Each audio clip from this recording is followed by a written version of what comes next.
오늘 말씀은 에스겔 12장입니다. 반드시 속히 이루리라 라는 주제로 말씀을 전하겠습니다. 선지자 에스겔의 삶은 극단적인 현상으로 점철되었다고 말할 수 있겠습니다. 지난 말씀인 11장 22절에서 25절에서도 보셨듯이 여호와의 영광을 친히 목격하면서 하나님을 생생하게 경험했던 사역자였기 때문입니다.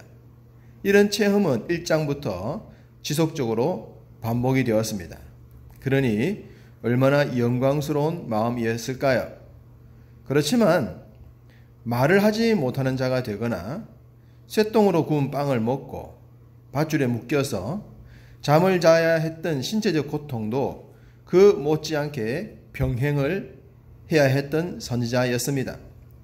이렇게 극단적인 길을 걸었었는데 본문에도 하나님의 말씀이 임재하시는 영광을 체험했지만 포로로의 행장을 해야 하는 수치를 감당해야 했습니다. 어쩌면 이런 모습이 우리 성도들의 모습이지 않을까 싶습니다.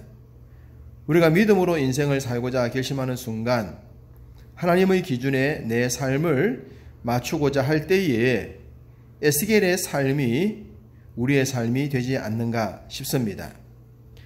이런 삶은 힘들 수도 있겠지만 하나님의 영광과 찾아오시는 하나님께 초점을 맞춘다면 고통과 힘듦은 비교가 되지 않을 것입니다.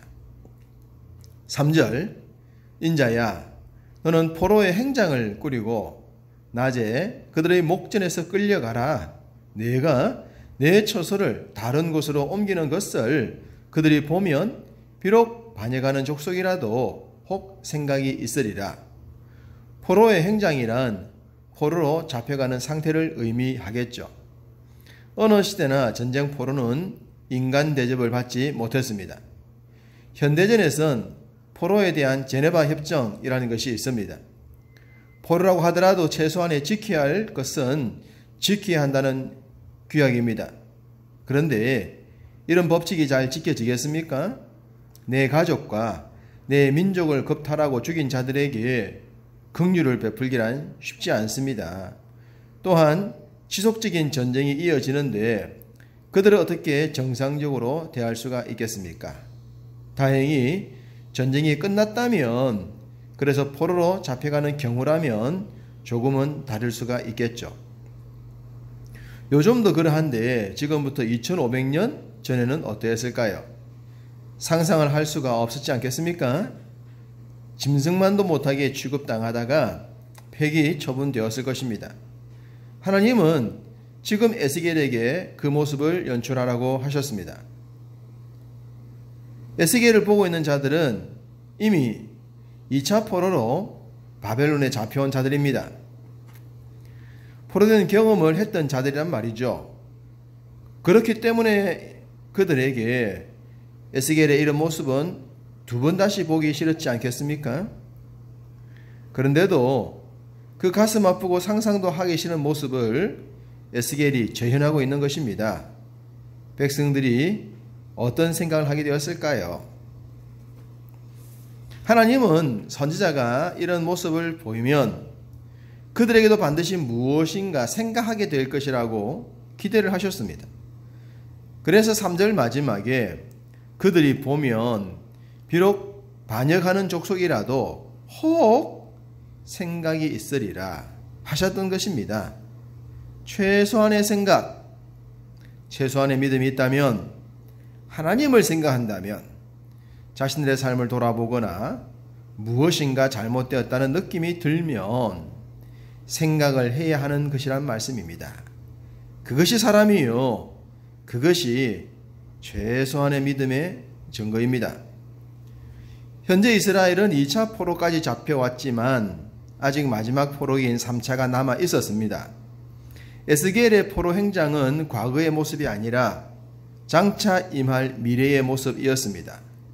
그래서 6절 이스라엘 족속을 향한 징조라고 현재 말씀하신 내용이 이것이라고 하신 겁니다.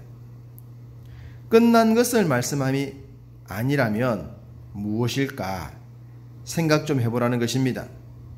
하나님은 선지자로 하여금 이 행동을 하게 하신 후에 물었습니다. 9절 인자야 이스라엘 족속 곧 그 반역하는 족속이 내게 묻기를 무엇을 하느냐 하지 아니하더냐. 물어야 정상이란 말입니다. 이상하게 생각하는 것이 상식적이란 말입니다. 일반 사람도 아니고 선지자가 그러했으니 당연하지 않겠습니까? 이스라엘 백성들은 선지자를 보는 눈이 우리와 다릅니다. 그러니 당연히 물어야 했고 당연히 이상하게 생각해야 했습니다.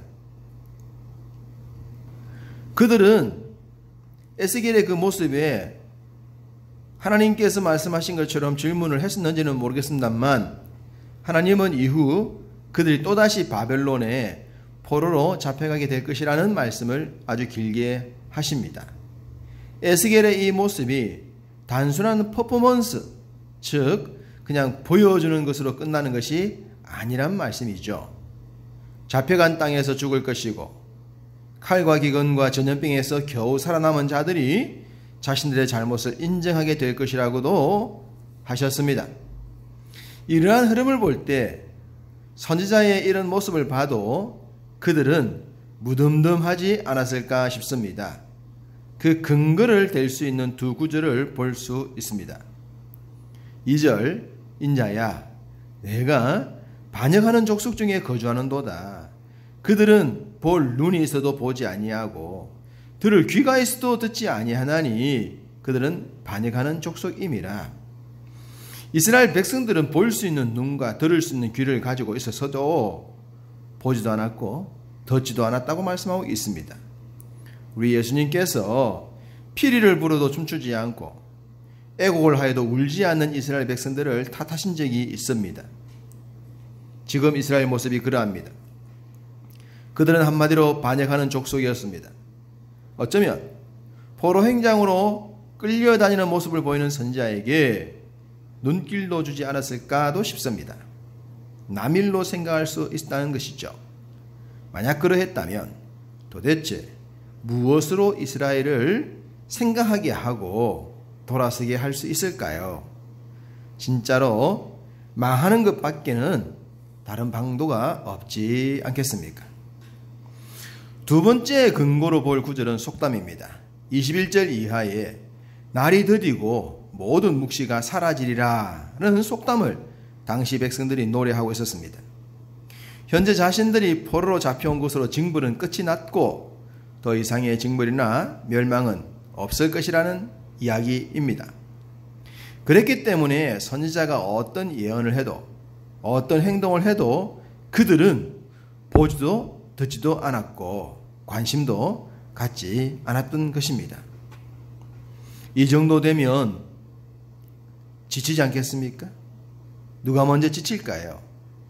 선지자가 지치고 하나님께서 지치지 않으시겠습니까?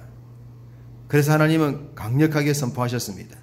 25절 나는 여호와라 내가 말하리니 내가 하는 말이 다시는 더디지 아니하고 응하리라. 반역하는 족속이여 내가 너희 생전에 말하고 이루리라. 나주 여호와의 말이니라 하셨다 하라.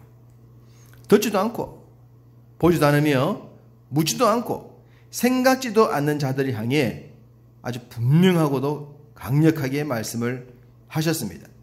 자신들의 무감각한 행동이 얼마나 잘못되었는지를 확연히 깨닫게 해 주시겠다고 말입니다. 속담에 대해서도 말씀을 하셨습니다. 28절 나의 말이 하나도 다시 더디지 아니할지니 내가 한 말이 이루어지리라. 당신의 종이 수치를 무릅쓰고 행동했던 것을 정당화시켜 주겠다는 말씀입니다.